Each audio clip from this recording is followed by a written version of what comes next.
A cording foot by name could be a little deceiving, but it has a little tiny hole right on the front, which you can run a cord, wire, or even fish line. Now fish line, I do about a 25-pound test, and that's how they get those really scrolly edges on the edge of like a chiffon. They kind of stretch it as they go on a bias strip. But I'm going to show you how you can make French ribbon by the yard. So we are set up for a rolled hem. So we have the right needle in.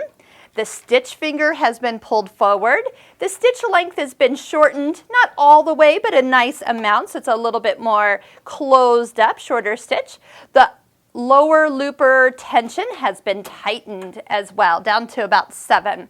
So this cord, you can go ahead, or this wire, I should say, is just a 24 gauge wire. I usually just use a brass wire is what I can find at my hardware store. And we can go ahead and feed it down and kind of down and underneath. There's a little finger in here. Maybe let me do this. Let me put it into the foot before I put it on the machine, and you can see where I'm going, because it does have a little extra hole right here. So we've done the front, and that hole you can slip it in, so once it's on the machine you don't have to feed it down and through. But there's this little finger. I'm going to slip it down and underneath, so it will come out the back little guide and in that groove. So it's guided perfectly as we go, and of course keeps it away from the knife. We don't need to be cutting our wire with our serger knife. That's not going to be good for the blade at all.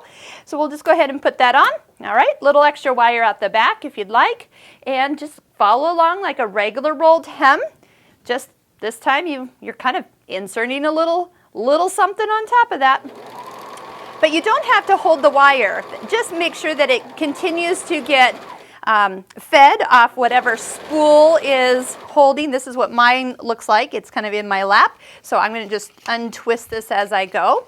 But if we wanted to make French ribbon, we're going to go ahead and go down one side, get all the way to the end, and then down the other. You're going to find that if you, and I'm pulling on the back, more not really pulling, but just kind of keeping the wire from pulling out. Sometimes I'll even crimp it back up here at the beginning, so once again it can't just find its way and get pulled out of place. Here, let's go ahead and just do both sides. I'll show you what I do. You could take a beautiful piece of some of the not decorator, but like, well, you can do decorator fabrics too.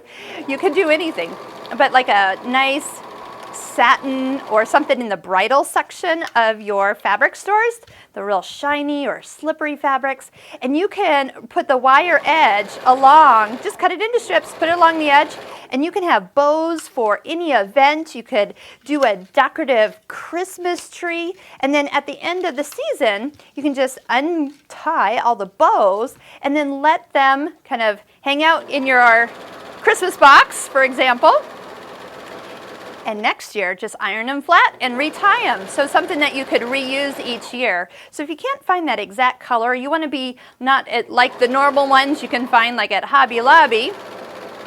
Why don't you go a little bit more and make your own? So this is what you have. You've got a beautiful piece that is completely shapeable, moldable, and it'll stay for the entire event. Tie it up into a bow and you're ready to go.